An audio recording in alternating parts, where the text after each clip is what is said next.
오늘 유서 깊은 경북대학교 정각원에서 존경하는 정호 스님과 여러 선생님들을 모시고 강연을 하게 돼서 매우 영광스럽게 생각합니다. 저는 방금 전에 소개받은 안성두라고 합니다. 네, 사실 제 전공은 인도 유식학입니다만은 함부르크 대학에서 티베트학을 역시 제2전공으로 공부했습니다. 티베트학이라기보다는 티베트 불교학 쪽입니다. 오늘 제가 강연하도록 요청받은 내용은 티베트 불교의 역사에 대해서입니다. 그러면 한 50분 내지 60분에 걸쳐서 티베트 불교 역사에 대해서 좀 설명을 드리도록 하겠습니다. 많이 요새같이 여행이 자유화된 상황에서 많은 분들이 인도를 걸쳐서 티베트로 가시거나 혹은 네팔에 가시거나 혹은 북부인도의 다람살라에 가보셔서 티베트 불교의 승려들 생활과 그들의 믿음 등등에 대해서 어느 정도 이제 들으셨을 거라고 봅니다. 아니면 인터넷에 또 티베트 여행 동호자들이 모인 그러한 카페에서 여러 티베트의 고찰들의 사진도 종종 올라오고 하는데 그런 것도 많이 점차 익히셨을 거라고 생각합니다. 근데 제가 말씀드리고자 하는 것은 어떠한 티베트 불교의 어떤 역사적인 전개 방식이 어땠으며 티베트 불교의 성격이 어땠는가 하는 점에 대해서 지금 말씀드리고자 합니다. 티베트 불교는 흔히 라마 불교라고도 불립니다. 혹은 서장이라고 하면 서쪽에 있는 짱 지역이라고 하는데 중앙 티벳의 일부 지역입니다만 서장 지역이라고 해서 서장 지역이라고도 불려지기도 하는 그러한 지역적 불교를 나타내는 이름입니다. 티벳은 지리적으로는 지금 우리가 네팔 북부에서부터 서쪽으로는 슝샹 지역이라고 불리고 인도 접경에 연해 있는 지금의 라닥 밑에서부터 쭉 시작해서 네팔을 접경으로 하고 북부의 중앙아시아를 접경으로 하고 서쪽에는 사실은 티베트 문화권은 지금 사천 지역에서 지진이 났는데 그곳 서부까지가 전부 티베트 문화권에 속합니다. 즉 그곳에 사는 사람들은 전부 티베트 문화와 종교에 따른 생활을 하시고 있는 분들입니다. 그런데 다만 나중에 좀 설명드리겠습니다만은 티벳이 1720년경 이후에 중국의 소위 청강희제의 침범 이후에 그쪽으로 정치적으로 복속되게 됩니다. 그 이후로 많은 그러니까 동부 티벳의 많은 지역들이 중국으로 병합되게 되는데 그러한 행정적, 지역적 차이와는 별도로 그것들은 문화적으로 역시 티베트 불교 문화권에 속해 있는 지역으로서 지역적으로는 굉장히 방대한 지역입니다.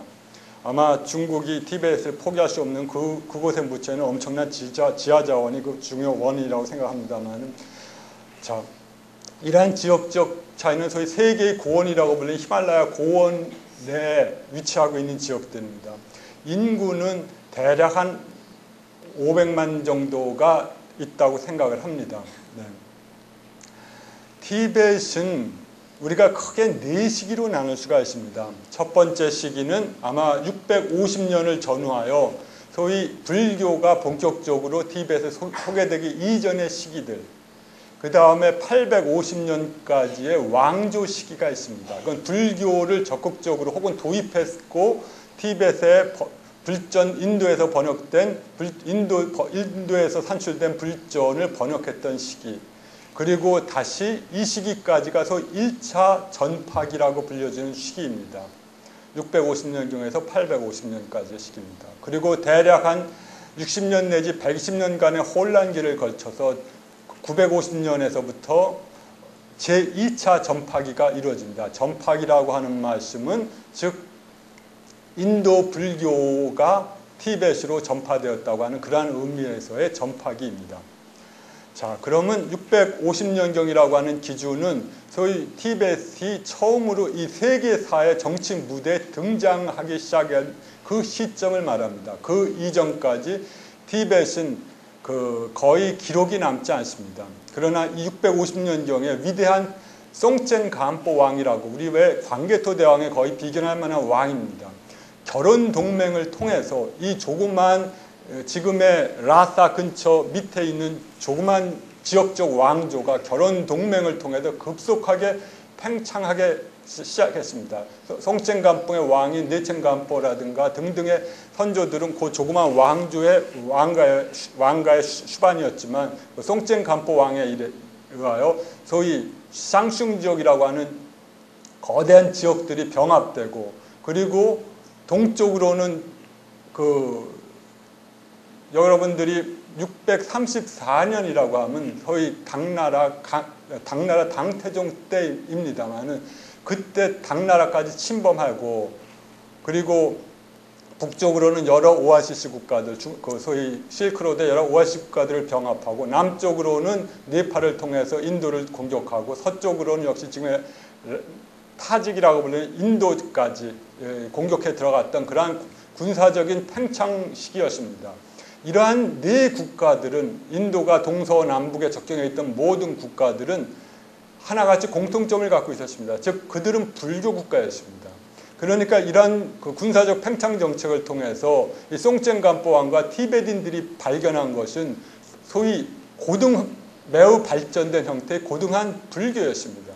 이러한 불교가 아마 송첸간포 왕이 직접 도입했을 거라고 보이지는 않지만, 이러한 군사적 점령을 통해서 점차적으로 그곳에서 활동하고 있는 사람들이 티벳으로 들어오고, 또 이러한 티베딘들이 또한 불교라고 하는 고등한 형태의 사유체계에 대해서 점차 이해하게 되었을 거라고 생각을 하게 됩니다. 이 송첸간포 왕은 군사적 팽창과 더불어 또 하나 당나라와의 관계 속에서 우리가 문성공주라고 불리우는 그러한 사람들을 비로 맞이했습니다. 송첸간포 왕은 세 사람의 왕비가 있었습니다. 한 사람은 당나라의 문성공주, 하나는 네팔 공주, 또 하나는 티베딘 왕비였습니다. 그래서 두 사람의 공주와 티베딘 왕비였는데요. 이 문성공주는 소위 티벳으로 시집 올 때 도교 경전과 그다음에 육아 경전 및 불상을 갖고 왔다고 전해지고 있습니다. 즉 이러한 전설적인 사실을 통해서, 물론 문성공주가 시집 왔다고 하는 건 전설적인 사실은 아닙니다만은, 그녀가 갖고 왔다고 하는 여러 가지 텍스트들의 존재, 그리고 불상의 존재는 약간의 전설적인 요소가 있겠습니다만은, 어차피 그러한 방식을 통해서 최소한 귀족 계급들은 점차 불교에 대해서 점차 친숙하게 되었을 거라고 생각합니다. 그리고 중요한 문화적 기여가 이 당시 또한 일어났습니다. 전설에 따르면, 왜냐하면 전설이라기보다는 그 시기적인 의미에서의 전설입니다만은, 이 문자가 그 당시 처음으로 송첸간포 왕에 의하여 창제됐습니다. 즉 송첸간포 왕은 그 당시 학자들을 캐시미르 지역으로 파견해서 문자를 만들라고 명령을 했습니다. 그리하여 만들어진 문자가 현재 저희들이 사용하고 있는 소위 티벳 문자라고 불려지는 문자입니다. 실제로 티베트인들은 실제로 매우 무식하고 매우 어리석은 민족이라고 스스로 비하하고 혹은 겸양의 말로 하고 있습니다만은, 우리가 인도와 중국이라고 하는 두 개의 고등한 문화를 제외해놓고 문자를 가졌던 최초의 민족은 티베트인들이었다고 생각을 합니다. 이럴 정도로 이 티베트인들이 문자 발견은 아마 행정관료 체계의 정비라고 하는 그 현실적인 필요성 이외에도, 또 그 당시 불교의 수입이라고 하는 불교 경전을 티베트로 번역하고자 하는 그 필요성 때문에 아마 만들어졌다고 하기 때문에, 아마 저희는 이 티베트 문자의 발견이 거의 한 700년경에 이루어졌고, 그 후에 점차 불전이 번역되기 시작했을 거라고 요즘 학자들은 믿고 있습니다. 하여튼 650년경에 이러한 팽창 정책이 티베트에 성공적으로 수행되고, 이러한 과정을 통해서 티베트인들은 불교를 알게 되었습니다. 그러나 티베트 사회 속에는 전통 종교인 벤교라고 불려지는 종교가 있습니다. 이것들은 넓은 의미에서 사이베리안 샤머니즘의 일종입니다. 그 벤교라고 불리는 그 종교 형태는 우리가 무당이 작두를 탄다든가, 아니면 외줄에서 온갖 고개를 한다든가, 혹은 우리가 전설에서 우리 설화에도 나와 있지만 소위 그 하늘에서 내려온 끈을 타고 하늘나라로 올라가서 그곳에서 무지개 신으로서 변화돼서 죽으면 용이 된다고 하는 그러한 전설에 나와 있듯이 매우 샤머니즘적 상태가 짙은 종교입니다. 물론 이 벤교 자체는 그러한 샤머니즘의 일종으로서 티베트 자생의 것은 아닙니다. 아마 그 시베리아 쪽에서 수입돼 왔지만 그러나 불교가 수입되기 오래전부터 수입되고 따라서 일종의 토착 종교로서의 역할을 하고 있었다고 보입니다. 그러니까 이미 귀족 사회 속에 확고하게 토대를 내고 일반 사회 속에서 확고하게 토대를 내렸던 이 벤교와 불교가 충돌할 수밖에 없었던 일입니다. 여러분들이 우리 한국 고대 사회 속에서 2차 돈의 순교라고 하는 말을 통해서 보듯이 그 당시 토착신앙과 불교의 충동은 여러 다른 사회 속에서도 역시 피할 수 없는 그러한 일이었습니다. 벤교의 충돌은 점차 불교의 세력이 강성해짐에 따라서 점차적으로 매우 현저하게 노출되었는데요. 그 충돌은 점차적으로 740년경에 소위 불교 측에서 볼 때 두 번째 위대한 불교 왕이라고 불려지는 티송 대젠 왕이 그 사람은 740년에서 795년까지 797년까지 재위했던 인물입니다만은 이분의 적극적인 호불 활동을 통해서 호불 정책을 통해서 점차적으로 충돌하게 되었습니다. 그러니까 여러 그 당시 이 티송대젠 왕이 재위하고 취임하고 그 다음에 신불교 정책을 펴나갔을 때 여러 가지 불길한 일들이 많이 일어났습니다. 전염병이 퍼져가지고 왕가에 많은 왕조들과 왕비들이 죽는다든가 여러 가지 병과 그 다음에 사회적 불안이 야기된다든가 등등 여러 가지 사건들이 일어났었습니다. 그때 많은 벤교 신도들과 벤교 사제들과 또 벤교를 믿는 그 귀족 계급들은 그 모든 것들이 불교 탓이라고 비난을 했습니다. 그래요 왕은 이러한 벤교와의 충돌을 피하기 위해서 인도에서부터 유명한 학생을 한 명 초대했습니다. 그 사람이 인도 후기 불교의 가장 위대한 불교 학자라고 불리는 샨탈락시타, 적호라고 불려지는 인물입니다. 이 샨탈락시타는 대략 한 760년경에 750년에서 760년경에서부터 시작을 했는데 정확한 연대는 항상 불확정적입니다. 760년경에 샨탈락시타라고 하는 인물, 대학자가 인도에서부터 초대되어 왔습니다. 그렇지만 샨탈락시타 그 당시 보니까 이 티베트 사회 속에서 자기의 학문적 지식, 물론 샨탈락시타는 현교라고 불리는 철학적 종교뿐만 아니라 밀교에도 매우 밝은 학자였습니다만은 그러나 그것을 컨트롤할 능력이 없었습니다. 예를 들어서 자연 현상을 컨트롤할 수 있는 것들은 그 당시 이러한 철학자로서 학승으로서의 그 승려의 몫이라기보다는 그것들은 밀교 승려의 몫이었습니다. 즉 명상 체험 속에서 나타난 어떤 신비한 능력들을 중생들의 이익을 위하여 구현할 수 있는 그러한 명상 수행자들의 몫이었습니다. 그래서 샨탈락시타는 두 가지 말을 하고 티벳을 떠났다고 보통 전해집니다. 첫째, 이 벤교와의 대결 속에서 지금 나는 이 벤교 사제들이 야기하는 여러 가지 비불교적인 행위를 실제로 컨트롤할 능력은 없으니까 실제로 더 위대한 불교 밀교심을 초대해서 그로 하여금 이 벤교를 정신적인 혹은 그 수행력을 통해서 제압하도록 해라. 두 번째가 나중에 몇십 년 후에 그 불교가 성행한 후에 다시 인도 불교와 티베트 중국 불교와의 대립이 일어났을 때 다시 나의 제자를 저등해서 그 논쟁을 하도록 하라고 하는 전설적인 두 가지 말을 하고 인도로 돌아갔다고 합니다. 그래서 첫 번째 예언, 즉 벤교를 정복하기 위하여 정신적으로 혹은 정신적인 힘으로 정복하기 위하여 인도에서부터 초빙된 사람이 빠드마삼바바라고 하는 인물입니다. 빠드마삼바바는 소위 연화생이라고 보통 의미를 따라서 한역되고 있는 인물인데 연화에서 태어난 자라고 해서 하는 인물인데 그분은 소위 우리가 말하는 카일라시에서 카일라시산 인도인과 티베트인들이 모두 성스러운 산이라고 3세 제불이 그곳에 계시고 있는 산이라고 하는 그러한 카일라시산에서 수행을 하고 계시던 분이었습니다. 그래서 그분을 초빙했습니다. 그러니까 빠드마삼바바는 그 초빙을 인도로 점차적으로 티베트로 오면서 여러 가지 난관을 만나게 됩니다. 즉 그 밀교 사제들이 그가 오는 걸 알고 각 지역의 소위 미안합니다. 그 변교 사제들이 그를 티벳에 들어오는 걸 막기 여러 가지 눈사태 등의 여러 가지 자연재해를 일으킵니다. 그래서 바드마산바바가 겨울에 올 때 눈이 막혀서 눈사태가 나서 할 수 없이 동굴 속으로 피하기도 했다는 등 여러 가지 기록들이 있습니다.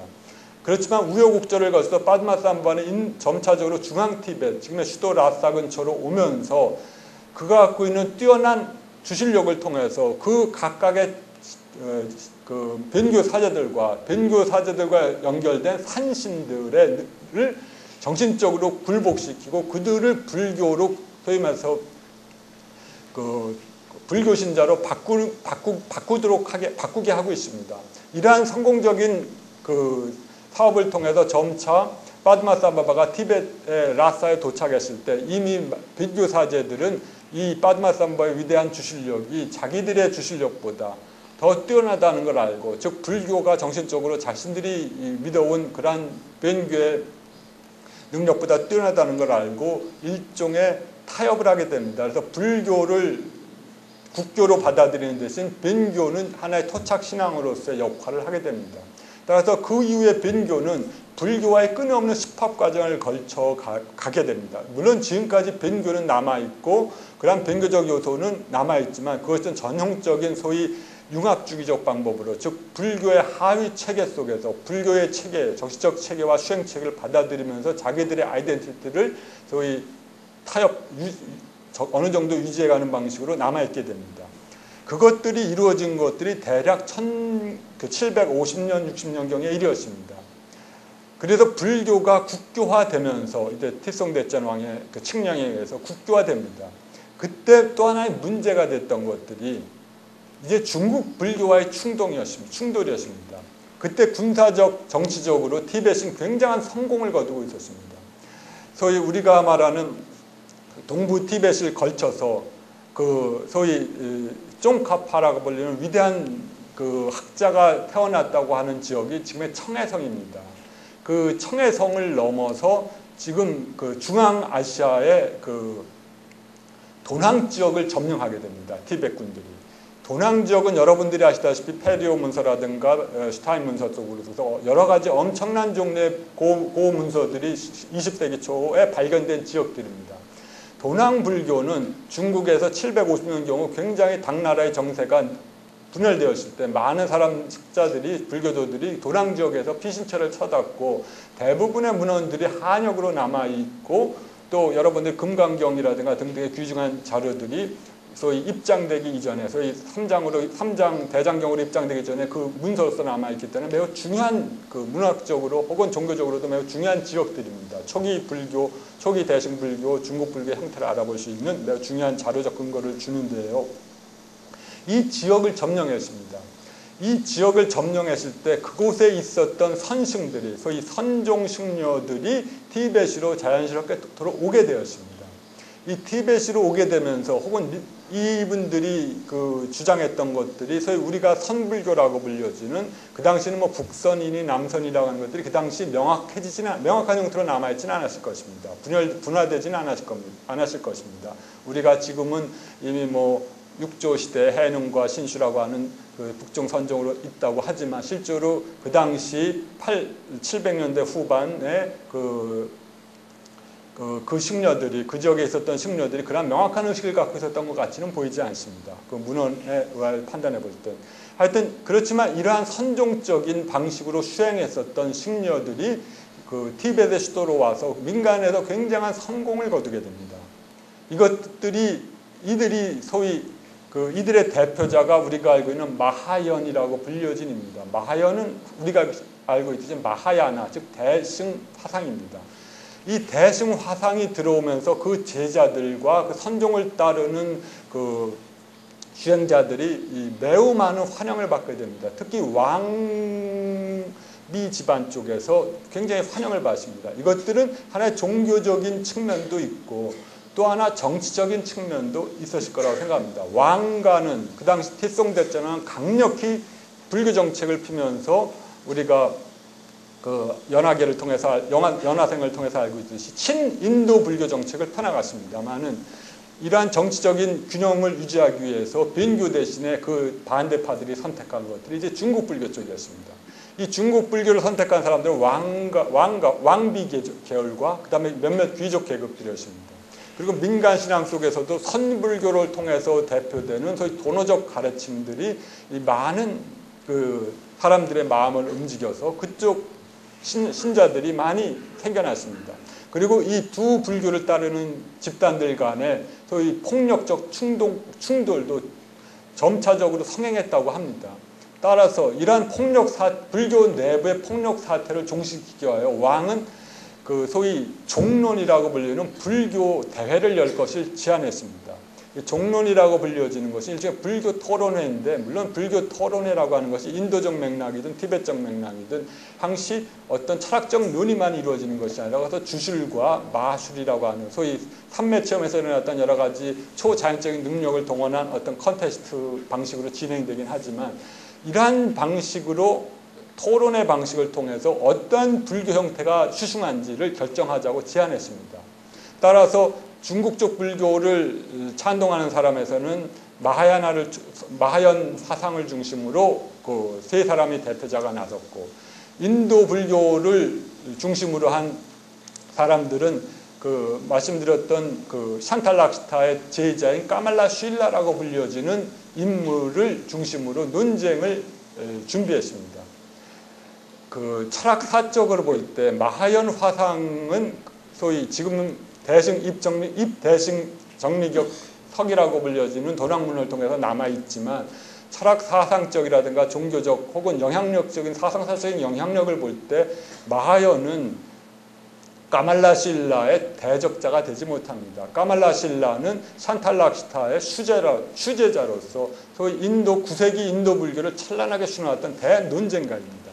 따라서 이러한 논쟁의 결과들은 아마 그것이 논쟁이 언어적 형태로 이루어질 바에는 그건 너무나 승패는 자명한 것이었습니다. 논쟁의 주제는 우리가 그것이 소위 775년경에 소위 티벳의 최초의 사원이 형성되게 됩니다. 775년경에 기초가 이루어지고 12년간의 공사를 거쳐서 787년이나 789년에 삼예사가 완성되게 되는데요. 그 중간에 7명의 티베딘 제자들이 처음으로 비구계를 받는 그러한 중요한 사건도 일어났습니다만은, 그러한 그 삼예사에서 이 인도 불교를 대표하는 까말라 실라와 중국 불교를 대표하는 그 대승화상 간의 논쟁이 벌어지게 됩니다. 그게 945년 내지 794년 내지 795년에 걸쳐서 일어났다고 합니다. 이 주제는 바로 우리나라에도 흥미가 있을 것이라고 생각합니다만은, 소위 모든 불교의 깨달음이 도노냐 혹은 점수냐의 방식으로 이루어지는 논쟁이었습니다. 그 마하연 화상은 선종의 종지를 따라서 그 도노를 주장했습니다. 그 소위 깨달음이 어떠한 마치 하늘에서 매가 지상에 있는 먹이를 낚아대듯 순식간에 떨어져 갖고 낚아채듯 그러한 방식으로 깨달음은 전광석화처럼 온다고 주장했고, 반면에 까말라 실라는 인도 불교의 오랜 소위 차제적 수행론을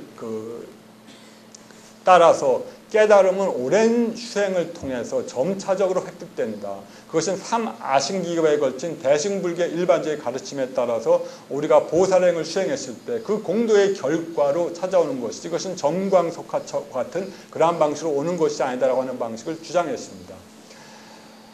아마 이러한 이해 방식은 아마 후대에 아마 정형화된 소위 하나의 유형화된 이해 방식이라고 생각합니다.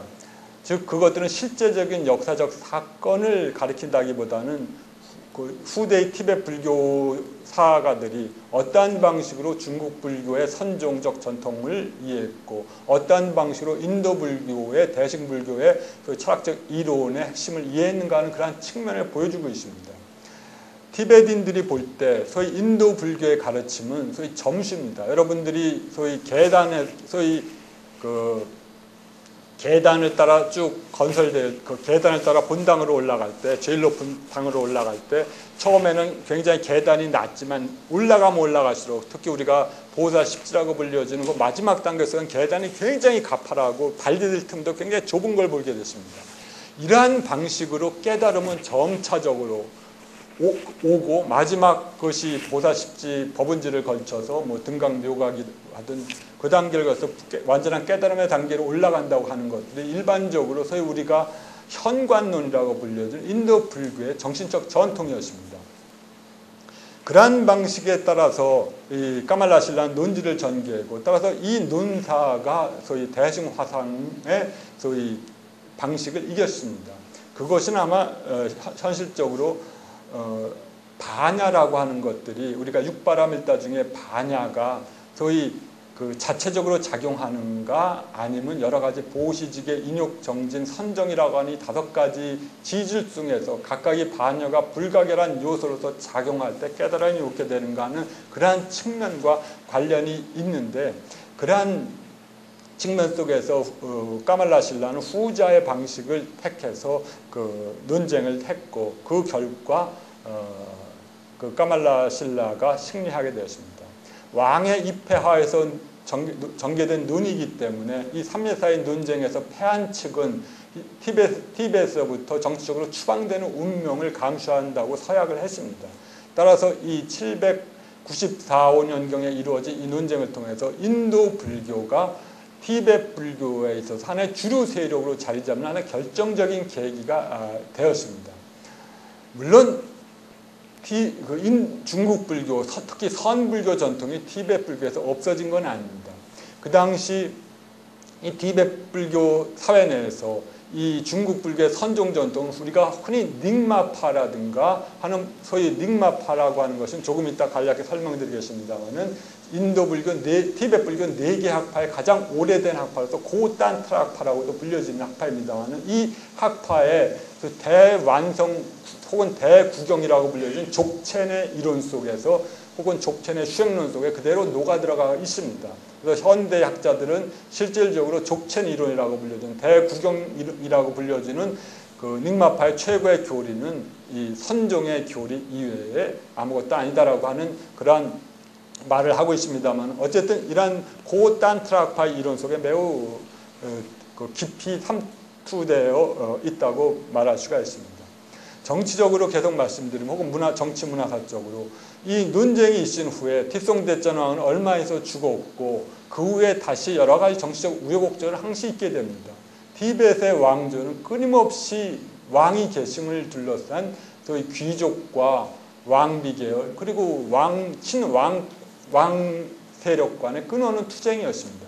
그렇기 때문에 어떤 왕이 즉위하거나 혹은 암살될 때 항상 이러한 귀족 계급의 정치적인 어떤 이해관계가 반영이 되게 되는데요. 이 797년에 이 왕은, 티송대전이라고 하는 위대한 불교 호법 왕은 소위 왕위를 물러나고 다시 그의 아들이 계승하게 됩니다. 여러 가지 우여곡절 끝에 805년경에 다시 세 번째 위대한 불교 왕인 세나렉이라고 불리는 위대한 불교 왕이 다시 그 세 번째 아들입니다만은 등장하게 됩니다. 이 사람은 한 18년간 정도를 제외하게 되는데요. 이 세나렉은 티벳 왕조를 수놓았던 마지막 불교 왕입니다. 그리고 많은 문화사적인 업적들이 이 왕을 통해서 이루어지게 됩니다. 이 왕 자체가 흔히 우리가 스스로 출가하고 승려왕이라고 스스로를 불렀을 만큼 굉장히 많은 친불교 정책을 펴나갔습니다. 친불교 정책은 그 당시 이루어진 삼예사회를 위한 여러 가지 조그마한 사찰들이 계속 건설되었을 때 이 승려들과 그 사원들에 대한 굉장한 경제적인 혜택들을 부여하는 것이었습니다. 우리가 남아있는 기록들을 볼 때 삼예사의 주지급 승려, 거기서 학생들, 그리고 매우 말단 신참 승려들에게 대한 지원금은 굉장히 그 당시에 그 지원에게 비해서는 매우 파격적인 지원이었습니다. 그리고 최고의 승려들은 왕의 바로 옆에 앉아서, 최고의 대신들보다 바로 왼쪽에 앉아서 왕과 직접 앉을 수 있는, 즉 왕이 앉으실 때 그 식녀들도 최고의 식녀도 역시 앉을 수 있는 권리가 부여될 정도로 파격적인 것이었습니다. 그러니까 당연히 귀족 계급들의 불만이 있을 수밖에 없었겠지만 어쨌든 그 세나렉의 그 호국 불교 정책을 통해서 매우 불교는 티베트 사회 속에서 발전돼 가고 또 그 당시 번영명의 대집이라고 불려지는 그 어떤 용어 통일집이 이루어졌습니다. 이러한 용어 통일이라고 하는 점은 후대 티베트 불교의 사상적인 발전에 의해서 매우 획기적인 사건이었습니다. 여러분들이 중국 역경사를 보시면 170년경에 걸쳐서 현장의 역경이 이루어질 한 650년경에 이르기까지 한 500년간의 역경사를 보시면 초기 번역, 안세고의 번역이라든가 그다음에 구마라집의 번역들 혹은 현장의 번역들 사이에 매우 많은 차이점이 있다는 걸 알게 됐습니다. 즉 동일한 인도 불교의 용어들이 각기 다른 번역자들에 의해 달리 번역되게 됩니다. 우리가 그래서 지금 안세고의 번역이라든가 중어의 번역을 본다면 실제로 거의 이해하기가 굉장히 어렵습니다. 만약 산스크리트 원전이 남아있지 않는다면 말입니다. 그렇지만 그렇기 때문에 사상적 발전들이 매우 어려우실 거라고 생각을 합니다만 이 티베트 불교는 첫째 문자의 창제를 통해서 그 어려운 산스크리트를 자기 말로 이해할 수 있는 근거를 마련했습니다. 티베트어는 우리말과 거의 비슷한 어순으로 이루어져 있습니다.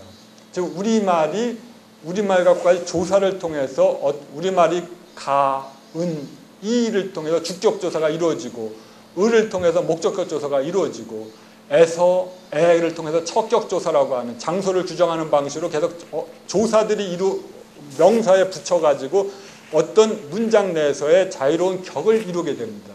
반면 산스크리트 경우에는 인도 유로피안 어족의 특성처럼 남성, 여성, 중성이 있고 그 다음에 각각의 그 성에 따라서 단수, 중성, 복수에 따라서 성이 또 나눠지고 또 그것들이 주격, 목적격, 처격, 도국격 등의 7격의 방식으로 한 단어 자체가 변화되게 됩니다. 반면 우리 언어는 왕은 결코 왕으로서 남아 있습니다. 주어일 때는 왕이, 목적격일 때는 왕을, 척격일 때는 왕에 있어서 왕에게 등등의 방식대로 의미가 정해집니다. 그러니까 이해하기가 굉장히 좋습니다. 산스크리트를 번역할 때 매우 탁월한 언어입니다. 우리 한글이 그렇듯이 티베트도 마찬가지 역할을 하게 됩니다. 이러한 방식으로 산스크리트 번역이 이루어질 때 당연히 그러한 이해 방식이 매우 중국 번역에 비해서 한결 쉽게 이해되실 것이고 두 번째, 용어 통일이 이루어졌다는 방식을 통해서 매우 사상적인 통일을, 불교 사상에 대한 통일적인 이해를 가능하게 했고 그것들이 소위 불교 철학의 소위 자체적 이해라고 하는 방식을 매우 도와줄 수 있었습니다. 이러한 방식으로 티베트 불교 세나렉 왕에 있어서 이러한 용어 통일집이 이루어졌다고 하는 것은 굉장히 중요한 문화적 사건이고 중국 불교가 이루지 못한 매우 중요한 업적들이었습니다. 그러나 세나렉 왕의 이후 이러한 친불교 정책은 안타깝게도 정치적으로는 혹은 군사적으로는 매우 치명적인 결과를 갖고 오게 되었습니다. 이제 티벳은 강력한 군사 대국으로서 힘을 잃고 예전에 점령했었던 그 동남으로부터도 패퇴하고 중앙아시아 여러 지역들로부터 패퇴하게 되었습니다. 즉 패퇴하게 된다는 것은 단순히 군사적으로 패퇴한 것뿐만 아니라 그 지역에서 차지하고 있던 이득을 그 지역에서 갖고 있던 여러 가지 세금 등의 여러 가지 경제적 이해를 잃는다는 것을 의미했습니다. 그렇게 될 때 이미 사원들에게서는 불교 사원들에 대해서는 엄청난 경제적 특혜를 약속했지만 이미 이 사원에 대한 특혜를 지불하기에 이미 티베트 왕조는 더 이상의 경제적 여유가 없었습니다. 그래야 그 다음에 등장했었던 왕이 소위 우리가 파블 왕이라고 불려지는 마지막 랑다르마라고 불려지는 왕입니다. 이 사람 불과 1년 8개월, 6개월 정도 집권했다고 합니다만은 이 왕은 매우 강력한 반불교 정책을 폈다고 합니다. 승려들을 환속시키고 사원들을 폐쇄하고 등등의 여러 가지 정책들을 폈다고 합니다. 이 왕은 따라서 이 반불교 정책의 불만을 불리는 펠기도제로 불리는 승려에 의하여 화살을 통해서 암살되었습니다. 그리고 이 랑다르마가 741년 정도에 암살되었는데 그 이후에 위대한 티베트 왕조는 다시 역사 속에 등장하지 않았습니다. 그리고 그 랑다르마의 세 아들은 각기 권력 투쟁을 통해서 통일 왕조를 이루지 못하고 조그만 영주, 지방 세력의 하나의 수장으로서 몰락할 수밖에 없었습니다. 그 이후에 불교에게 티벳에 찾아온 것들은 120여 년간 혹은 180여 년에 걸친 오랜 암흑기였다고 전해집니다. 이 암흑기 동안 이 티벳 불교는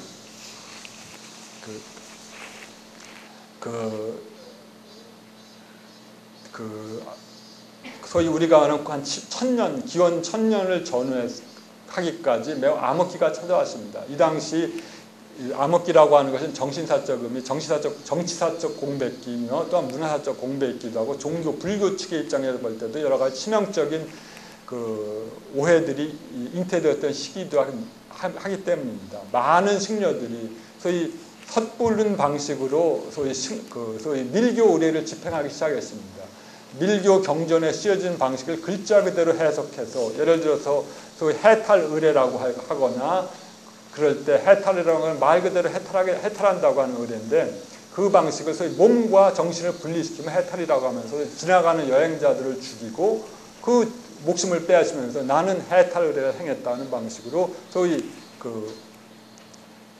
소위 우리가 흔히 좌도밀교라고 불리는 어떤 성적인 결합의 방식을 마치 최고의 대락, 마하슈카를 얻기 위한 해탈을 얻기 위한 방법이다라는 방식으로 매우 타락된 방식으로 행하기 시작했습니다. 그래서 불교의 깨끗한 정신들이 점차 티벳에서 사라지고 혼탁한 밀교의 방식들이 120년 내지 150여 년간에 걸쳐서 이루어지게 됩니다.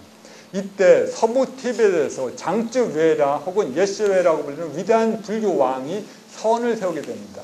타락한 티벳 불교를 개혁하기 위해서 유를 도입해서 이 티벳 불교를 정화하는 길만이 불교를 일으킬 방법이다. 그래서 그 당시 서부 티벳의 조그마한 왕이었던 응아리의 장쯔웨라 예세웨가 또 인도의 그 당시 위대한 학생이었던 소위 아티샤를 초빙하게 됩니다. 아티샤는 950년경에서 1054년까지 활동했던 인물이고 티벳에서 죽었습니다. 아티샤는 그 당시 인도의 사원대학의 학장이었습니다. 즉 총장이었고 인도 불교를 대표하는 대학장이었습니다. 아티샤를 초빙할 때 이 예세웨가 아티샤를 초빙하라고 하면서 많은 돈을 모아놨습니다. 그때 예세웨가 전쟁을 하다가 남의 나라에 포로가 되었는데 그 장쯔웨 조카가 예세웨를 구하려고 많은 보석금을 지불하려고 할 때 예세웨가 장쯔웨가 보낸 사자에게 나는 어차피 곧 죽을 목숨이니 그 많은 돈을 나를 위해 보석금으로 쓰지 말고 아티샤를 초빙하고 티벳의 불교를 일으키는 데 써라라고 했던 말을 따라서 장쯔웨가 아티샤를 엄청난 거액을 들여서 초빙을 하게 됩니다. 그리고 아티샤의 초빙은 티벳 불교에 있어서 역시 매우 성공적인 일이었습니다. 아티샤는 매우 뛰어난 밀교 학생임에도 불구하고 초빙된 임무에 걸맞게 주로 밀교가 아닌 현교 방식, 특히 유래 방식에 따라서 티벳 불교를 일으키게 되었습니다. 그래서 아티샤는 역시 한 17년간을 거쳐 티벳에 머물면서 활동하게 되는데요. 이 시기에 티벳에 다시 불교가 대승불교의 정신이 일어나게 됩니다. 그리고 아티샤를 따랐던 많은 돔트웬인 등의 여러 가지 위대한 제자들에 의하여 이 아티샤의 학파는 까담파라고 불려지는 소위 학파로서 이 학파는 다른 티벳 학파와는 현밀겸수가 아니라 오직 현교만을, 즉 우리가 말하는 소위 인도 유식학파라든가 혹은 중간학파와 같은 그러한 철학적인 이론들과 그에 따른 종교적 수행만을 하는 학파이고 밀교에 따른 교의적 수행은 하지 않는 학파입니다. 왜냐하면 그것들이 너무 많은 오해와 왜곡을 불러일으킬 요소가 너무 농후했기 때문입니다. 따라서 아티샤의 노력과 그 제자들의 노력을 통해서 티벳 불교가 이루어지고 또 그와 동시에 또 역시 새로운 대승불교의 정신들이 티벳으로 들어오게 됩니다. 그래서 위대한 세 불교학파가 거의 동시에 일어나게 됩니다. 이 세 불교학파는 첫 번째 소위 까귀파라고 불려진 학파입니다. 까귀파, 그 다음에 샤크야파, 그 다음에 맨 후에 위대한 쫑카파의 노력을 통해서 확립된 겔루파라고 불려진 학파입니다. 이 처음 말씀드린 두 학파가 거의 1100년경에 이루어지게 됩니다. 이 까귀와 샥자파는 매우 특히 까귀파는 매우 밀교 전공 전수학파입니다. 까귀파는 특히 그 마르파라고 불려지는 위대한 학신과 위대한 승려와 그의 제자인 밀라레파를 통해서 매우 발전되게 됩니다. 그렇지만 밀라레파는 매우 평생 히말라야 동굴 속에서 살았을 정도로 거의 도시화하는 철저한 불교 요가 수행자로서 살았습니다. 그렇지만 그의 제자인 그 간포파라고 불리는 학자에 의해서 간포파 소위 사원 전통과 소위 요가 수행 전통이 결합돼서 하나의 위대한 전통으로 자리 잡게 됩니다. 그 전통은 지금까지 이어지고 있습니다. 그리고 샥자파가 지금 샥자사를 중심으로 학파로서 발전되게 됩니다. 그 제2차 전펑기라고 불려진 시대는 이때는 위대한 왕주의 시대가 아니라 위대한 사원들의 시대입니다. 이때 왕은 더 이상 티베트 역사의 무대의 주인공이 아닙니다. 위대한 승려들과 위대한 사원들의 계승자들, 소위 주지들이 매우 역사적 전면에 나서 그 티베트 불교사를 이끌어가기 시작합니다. 처음에 이 위대한 시대가 이루어질 동안 또한 철학적인 면에서도 역시 인도 불교의 철학적 전통들이 계속 수입되기 시작했습니다. 중국 불교가 소위 현장 이래로 인도 불교에 대한 관심을 끊었지만 티베트 불교가 역사에 있어서 티베트 불교가 중국 불교를 계승해서 인도 불교를 그 이후부터 수입하기 시작했습니다. 700년, 800년에 걸쳐서. 그리고 제2차 전파기 이래 1000년 이래로 아티샤의 활동 이래로 인도의 위대한 불교 학장들이 대부분 티베트로 초빙되어서 그곳에서 가르침을 피고 혹은 많은 티베트의 젊은이들이 수많은 자비를 틀어서 티베트에 유학을 가게 됐습니다. 그들이 소위 말하는 번역자라고 불려지는 로자와 번역자라고 불려지는 사람들입니다. 이러한 사람들의 자발적인 노력을 통해서 티베트 불교가 매우 발전하게 되는데요. 또한 근본적인 발전에 이룬 요소 중에 하나가 1204년에 인도 불교의 마지막 사원대학이었던 비크라마 실라사가 이슬람의 침입에 망하게 됩니다. 파괴되게 됨으로써 인도 불교의 공식적인 역사가 그 당시 소멸하게 되는데요. 물론 인도 불교 각각의 토착화된 방식으로 해서 인도 불교는 거의 15세기 말까지 소위 인도 불교의 승려들이 불교적 방식으로 수행했다고 전해지고 있습니다만은 공식적으로는 인도 불교는 소멸하게 됩니다. 그 소멸하게 됐을 때 많은 인도 불교의 대가들이 다 네팔이나 혹은 티베트로 망명해 왔습니다. 이러한 망명자와 그리고 로자와 번역자들의 노력을 통해서 인도 불교의 주류 전통들이 그대로 티베트 불교 속으로 들어오게 됩니다.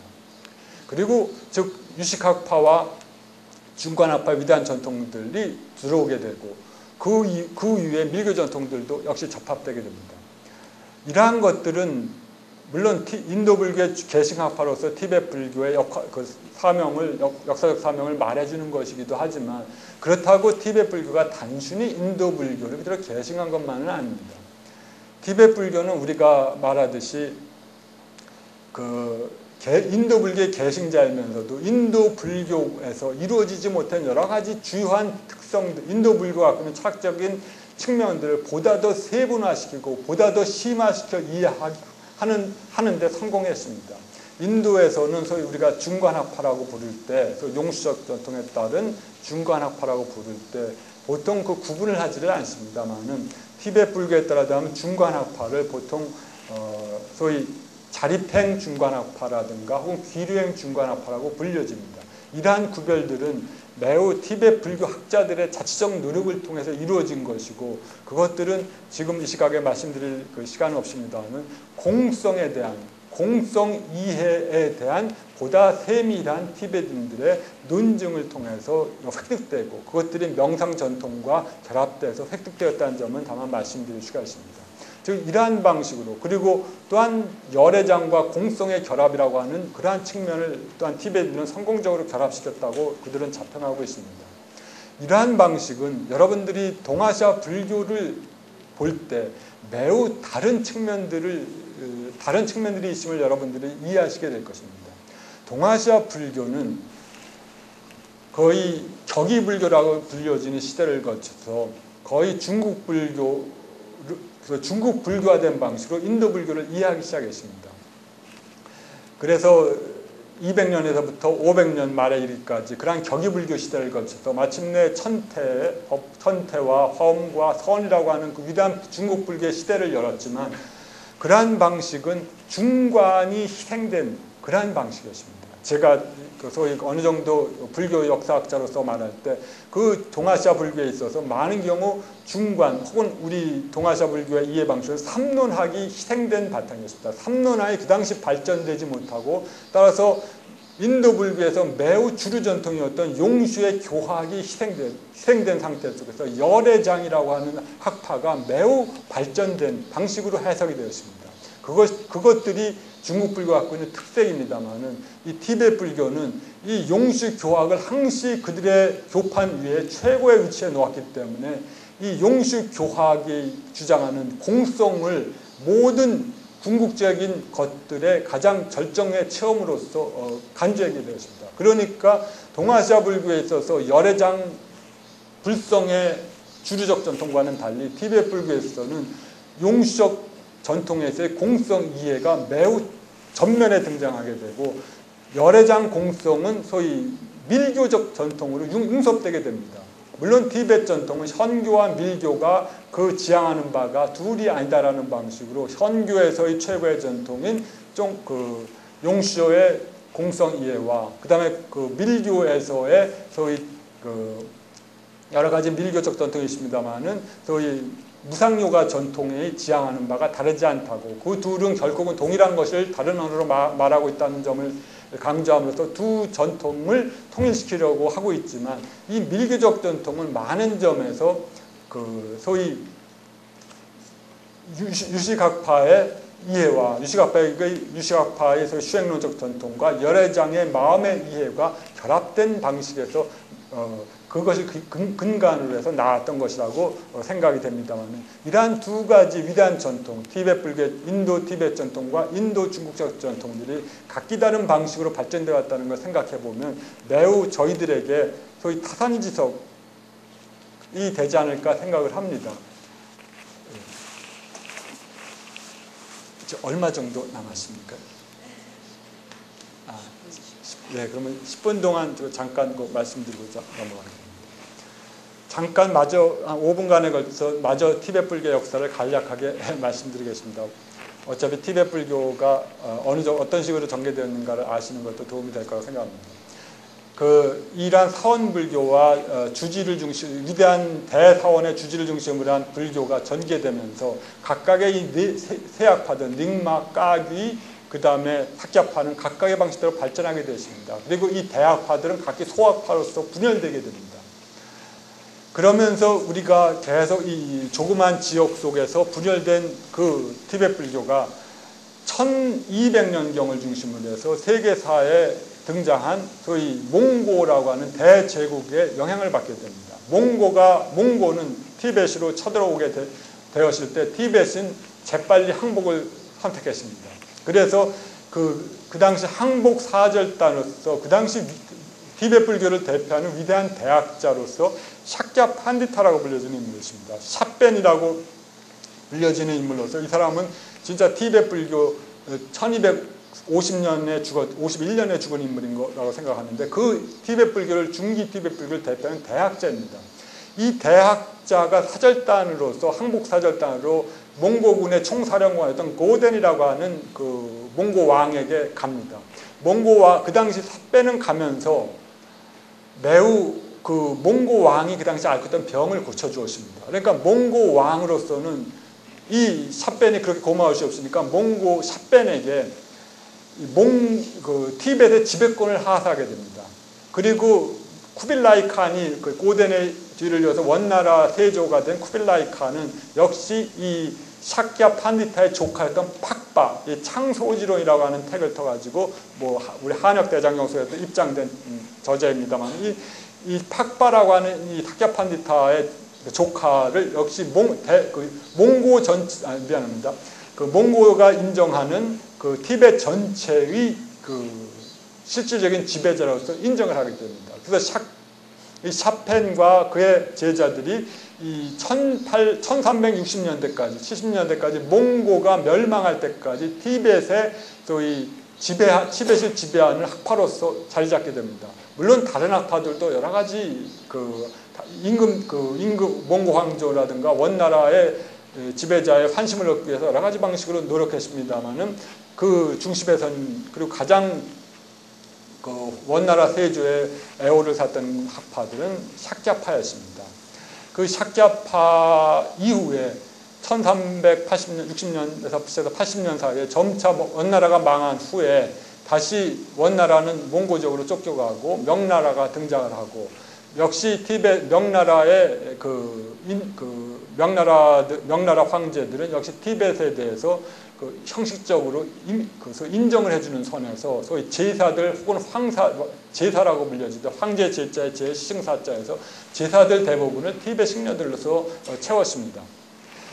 그리고 몽고 왕도 티벳에 개입하기 시작하고 그리고 소위 내전 시대가 벌어지게 됩니다. 이제 절대적인 정치적 지배자가 이루어지지 않기 때문에 소위 이 까르마파나 팡모두파라고 불려지는 이 소위 까기파의 지파들과 그리고 그 당시 등장했던 겔룩파라고 불려지는 학파들이 소위 내전을 벌이게 됩니다. 사원 간의 전쟁입니다. 정치적 지배권과 소위 정치적 헤게모니를 위한 지배권이었습니다만 그 사이에 또 중요하게 언급될 인물이 쫑카파라고 불려지는 위대한 인물입니다.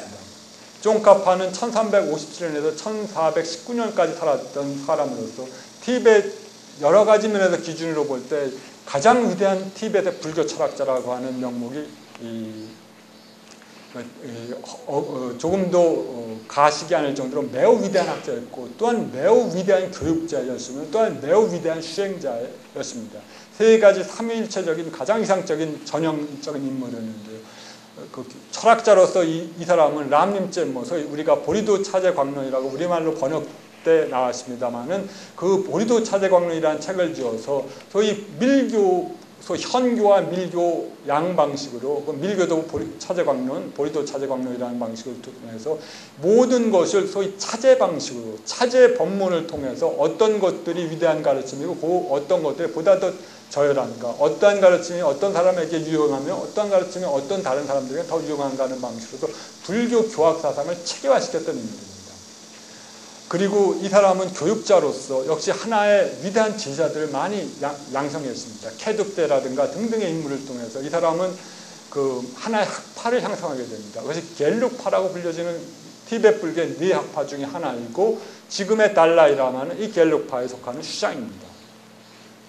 그리고 수행자로서 이 달라이 총카파는 이 3년간의 소위 은둔 생활을 통해서 매번 10,000번을 수행을 매일 10,000배씩의 절수행을 했을 정도로 매우 치열한 수행을 했습니다. 그리고 매우 관심이 가시는 분들이겠지만 이분은 보리도 차제 광론을 씌울 때 명상 속에서 문수보살과 논쟁을 했다고 할 정도로 매우 문수보살에게 자기가 이해했던 공성 체험을 말할 때 문수보살께서 그건 나의 이해와 차이가 있지만 너의 이해도 틀린 건 아니니까 인정하겠다는 방식으로 했을 정도로 자기 자신의 공성 이해를 확립해 나갔던 인물이라고 전해지고 있습니다. 약간 여담입니다만 티벳 불교에서는 이러한 꿈속이라든가 혹은 명상 속에서 위대한 보살들을 만나거나 혹은 위대한 학생들을 만난 예가 적지가 않습니다. 소위 많은 티벳 식녀들은 꿈속에서 예를 들어서 20세기 초에 가장 위대한 티벳 불교의 식녀였던 어떤 사람일 경우도 꿈속에서 소위 다르마키르티라고 하는 사람을 만납니다. 그래서 이 사람은 나는 모든 사람보다 더 다르마키르티의 이해에서 뛰어나다. 왜냐하면 다르마키르티가 강의하는 그 설법장에 가서 직접 듣고 그와 직접적으로 의문나는 것을 물어서 그로부터 가르침을 받기 때문에 라고 하는 방식으로 있고요. 혹은 이 사람은 또 가서 우리가 바수반두라고 세친이라고 불리는 사람한테 가서 아비달마를 직접 드십니다. 이러한 종류의 명상 체험이 그 사람의 아마 저는 그게 가능하다고 생각을 합니다. 그런데 저는 인정하는 편인데요. 그리고 실제로 믿고 있는데 그러한 명상 체험 속에서 위대한 불교 식녀들과 위대한 소위 투시타 체분에서 뭐 미륵보살을 만나는 것도 역시 뭐 불가능한 것은 아니라고 생각을 합니다만, 이러한 종류의 체험을 통해서 자기 자신의 공성이해를 매우 세련되게 갖고 나가십니다.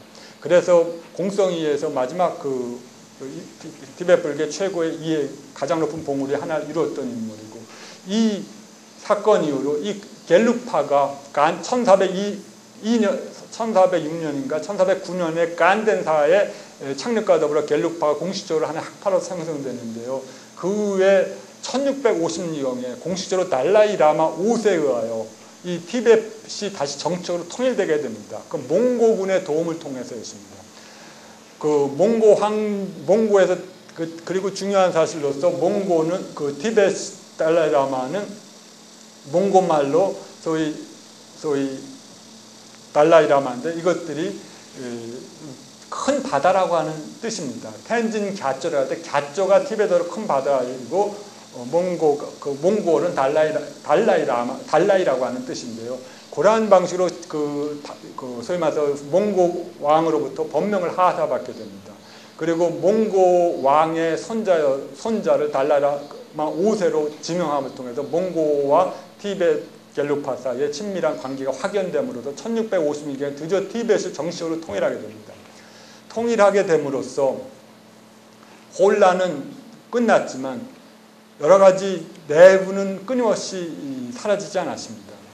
그리고 중요한 것은 중국이 본격적으로 1720년경에 중국 티베트 내부에 간섭하게 됩니다. 소위 티베트에 대한 중국의 영유권이라고 하는 것이 실제로 청조, 강희제 때 맺었던 1720년의 조약에 근거하고 있는 것에 불과하지, 그 전까지 중국과 티벳은 하등의 인과관계가 없는 것입니다. 뭐 서북공정이니 동북공정이니 해갖고 중국이 현재 자기들의 역사적 영토를 한 번이라도 중국인들이 발자국이 미쳤던 모든 곳에 자기들의 지배권을 행사하려고 하는데, 그것은 사실 역사적으로 근거가 없는 것이라고 말씀드리게 됩니다만은 1720년 이후 강희제는 티벳의 군대를 주둔시키고 거기에 총독을 파견하게 됩니다. 그래요, 티벳 실질적으로 일종의 자치주로 편입되게 되는데요.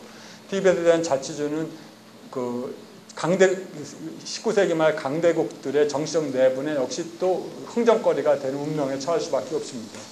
또 그 당시 뭐 선교사들이 들어오고, 기독교 선교사들이 또 1905년에 영국군이 라살로까지 진군하게 됩니다만, 그리고 1913년에 소위 중화혁명이 선문에 혁명이 일어났을 때 재빨리 달라이라마 13세는 티벳의 독립을 선언하게 됩니다만은, 그러나 다시 군대가 중국군이 진입해서 실패로 끝나고, 그러한 사건의 연장성산에서 여러분들이 1949년에서 50년에 걸친 티벳 중국이 통일되자마자 중국이 다시 첫 번째 한 일은 티벳에 대한 군사적 침공이었습니다. 그리고 1959년에 깜파의 무장봉기를 기화로 해서 다시 중국군이 라사로 공격해서 포탈라궁을 공격했고, 그 결과 달라이라마 14세가 지금 티벳 인도로 망명해온 그러한 사태가 지금까지 연결되고 있습니다. 이것들이 티벳의 정치적 역사와 그와 관련된 간략한 불교사의 소개였습니다. 제가 생각하기에 티벳 불교가 주는 가장 큰 교훈은, 교학적으로 말할 때 불교 이해를 보다 다양화시킬 수 있다라고 하는 점입니다. 저는 불교라고 하는 것이 전 동아시아뿐만 아니라 서남아시아, 중앙아시아에 걸친 문화적 현상들이고 종교적 체험의 역사들입니다. 우리는 대승불교라고 할 때 우리가 갖고 있는 선불교 하나만이 대승불교의 전적 역사라고 생각하고 있습니다만, 실제로 불교 역사학자로서 볼 때 그것들은 하나의 우리나라에서 이루어진 역사적 경험들이었습니다. 물론 그것들은 우리의 선조들이 경험했던 역사적 경험에서 매우 귀중하지만, 우리가 흔히 말하듯이 외국어를 모르면 자국어를 모른다고 하듯이 동일한 방식으로 이루어진 대승불교의 다른 역사적 발전에서 우리가 알지 못한다면 우리는 우리의 아이덴티티 자체도 역시 모르게 될 것입니다. 이러한 점에서 저는 달라이라마께서 한국 불교와 티벳 불교가 서로 교류하고 서로 이해하게 된다면 수행론적 전통에서 매우 좋은 결과를 갖고 올 수 있다고 하는 그러한 지적에 매우 절대적으로 찬동하는 입장입니다. 한국 불교가 갖고 있는 치열한 수행론적인 결단들, 결의들, 그러한 것과 티베트 불교가 갖고 있는, 그들도 역시 열심히 수행하는 집단들입니다만 그들이 갖고 있는 그러한 전통들이, 특히 교학적 전통들이 결합될 때 우리의 다음 세대를 위한 우리의 불교에 보다 큰 일보 전진을 이루는데 보다 큰 역할을 하실 거라고 생각하기 때문입니다. 이상으로 간략히 티베트 불교에 대한 주마관상적인 설명을 마치겠습니다. 감사합니다.